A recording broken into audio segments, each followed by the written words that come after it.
Tatlong araw nga ho akong hindi nakapag-upload kaya mahaba-haba yung update ko sa inyo ngayon. 2 araw nga ho yung update ko sa inyo ngayon at ito nga yung karugtong nung huling upload ko. Dito nga ho sila lahat sa baba at puro asinta nga ho yung ginagawa nila. At yung pader nga ho sa dining area namin tapos na nga din nilang gawin. Dito naman ho sa bakod breeze blocks nga ho yung ilalagay namin. Palagay nga din ho kami ng 2 bintana dito para makita namin yung sa may park. At pati nga ho yung kwarto dito sa baba tapos na rin nilang asintadahan. At ito nga ho yung pang-5 kwarto dito sa pinapagawa naming bahay. Abay, napakadami naman. Dito nga rin ho kasi titira sila nanay para pag magde-date kami ni Willie, may magbabantay sa mga bata. Abay, kailangan din naman namin ng bebe time. Leading aside, tumatanda na rin naman na sila. At gusto ko rin sila makasama. At tinignan ko nga ho kaagad to nung nakita ko na tapos na nilang gawin. 2 scaffolding nga ho kasi nakalagay dito ng isang araw, kaya akala ko masikip. At nung natanggal, pwede pa pala silang mag-tumbling. Sa kabilang banda nga ho nakalagay yung pintuan nila at pinalipat ko nga malapit sa CR. Para nga ako hindi na sila mahirapan lalo na pagkagabi. At yung bintana naman nila may pinabago lang kami ng kaunti dahil nga sobrang laki. At dito naman ho sa likod ganito na nga ho yung itsura. Kaya ho may pintuan dyan dito nga kami maglalagay ng dirty kitchen. At wala na nga rin ho silang gagawin dito sa likod dahil tapos na rin sila mag-asinta dito. At dito naman ho sa loob medyo maluwag pa nga ho dahil wala pang countertop. At sabi naman ho nila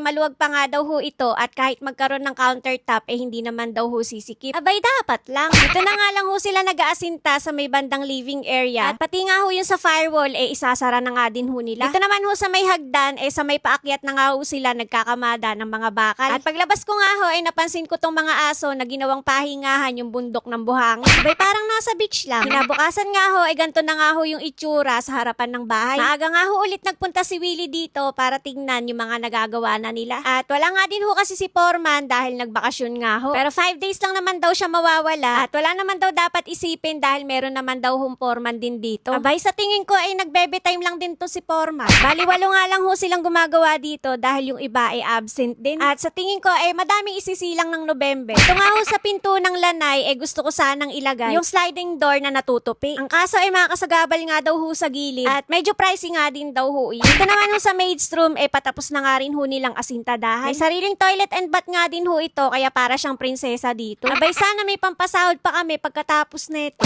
At nakakatuwa lang dahil na-maximize ho talaga yung space ng aming bahay. Hinahaponan nga ho, pagbalik namin, ganito na nga ho yung itsura. Nakaporma na nga ho yung bintana dito sa living area. At yung firewall nga ho namin, naasintadahan na din. Pati nga ho sa wall ng dining area, tapos na rin nilang asintadahan. Ganyang bintana nga lang ho yung pinalagay namin dahil sa design sobrang laki nga ho. At buong-buo na nga ho yung forma dito sa baba. Kaya ho ako kinikilig na naman. Ay pagka nagmamatured na yata, ganitong mga bagay na yung nagpapakilig sa atin. Na para bang pagpupunta ako dito, merong sorpresang nagiintay sa akin. At eto na nga ho, nalinisan na nila itong maid's room. Dahil tapos na nga rin ho silang gumawa dito. At sabi ko nga ho, ilipat na lang nila dito yung toilet bowl na ginagamit nila. Dahil kakabili lang din naman ho namin nun. Abay, tipid-tipid din. Ito nga ho, gumagawa na sila ng mga anilyo na para sa roof beam. Nakalimutan ko nga hong videohan dahil 2 size nga ho yung ginagawa nila. Nakita nga lang din ho ni engineer yon at nahiya naman akong videohan siya. At sa susunod ko na nga lang ho ipapakita sa inyo dahil baka ilang araw pa naman bago sila mag-roof beam. Sabi ko nga ho kay engineer magsabi nga pagka pupunta dito para naman napaglulutuan ko siya ng merienda. Abay, puro Hansel at Coke na lang palagi kong naibibigay. Ilang buwan na nga lang ho matatapos na nga ho itong pinapagawa naming bahay. At nagulat nga ho ako dahil merong nagchat sa akin kung ibinebenta ko daw ho ba itong pinapagawa naming bahay. At sabi ko nga ho hindi dahil saan naman ako titira.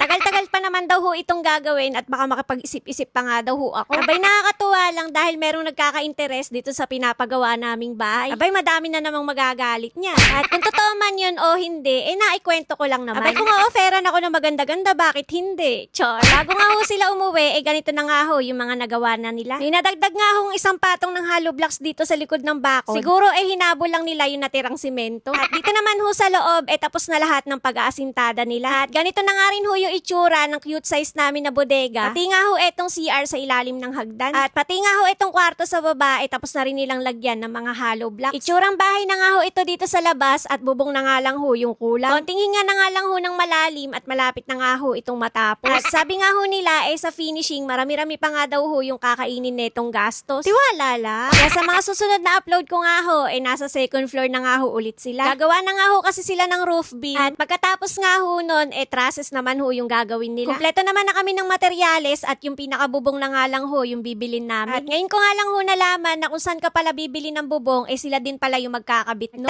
Nagtataka nga ho kasi kami dahil nung nag-canvas kami, ang suggest sa amin kung bibili daw ng bubong yung may warranty. Abay, first time ko nakarinig ng may warranty na bubong. Kaya doon namin nalaman na kung saan ka pala bumili, sila din pala yung magkakabit. At ang swerte pa namin dahil lahat ng bilihan, tinuturo nga ho sa amin ni engineer. Kaya nakakarekta ho talaga kami sa mga supplier. At may mga nag-guide nga ho sa amin ng mga dapat namin gawin. At abangan nyo nga ho kung saan nga kami bibili ng bubong. Wala nga rin ho kasing dugtungan yung gusto kong mangyari dito para iwas nga ho sa tulog. At sana pag naikabit yung bubong, wala naman maging problema. Ang hirap nga ho kasi kapag may tumutulo sa loob ng bahay. At eto na nga ho yung aerial shot na araw-araw nyong inaabangan. May mga nanghihingi nga ho ng layout sa akin nitong bahay namin. Ang kaso hindi ko ho alam kung dapat ba talaga i-share yun. Mas maganda rin ho kasi talaga na magpagawa kayo sa architect dahil ipaplat din ho nila yung house plan nyo sa lupa ho na pagtatayuan ninyo ng bahay. At baka pagka nagkamali ho kayo, paktay na naman ako niyan. Mahirap nga ho nanguhula lalo na kapag magpapagawa ka ng bahay. Kaya maliit man yan o malaki, mas mainam ho talaga na meron kayong plano na hawak. At kung kailangan nyo naman ng supervise ng engineer, hindi ko naman ipagdadamot sa inyo yung engineer namin. At eto pa pala, bago nga pala kami nagpagawa ng house plan, nagdrawing nga ho muna si Willie ng gusto niyang mangyari sa bahay. At inayos na nga lang ho nila yan. Kaya ho nasunod talaga yung mga gusto namin mangyari dito sa bahay. At mas mainam nga ho yung ganon para pag ginagawa na yung bahay nyo, hindi nga ho kayo magsisi na sana pala ganon, sana pala ganyan. Ay napakalaki kaya ng gastos ng tibag ng tibag. At bukod nga sa materyales na masasayang, hindi rin naman biro magpasahod ng mga workers. At hindi na rin ho talaga kami nagpalagay ng family area dito para din ho talaga magkaroon sila ng tagi-isang kwarto. At ang mayaman nga lang ho yung ganon. At kami nga ho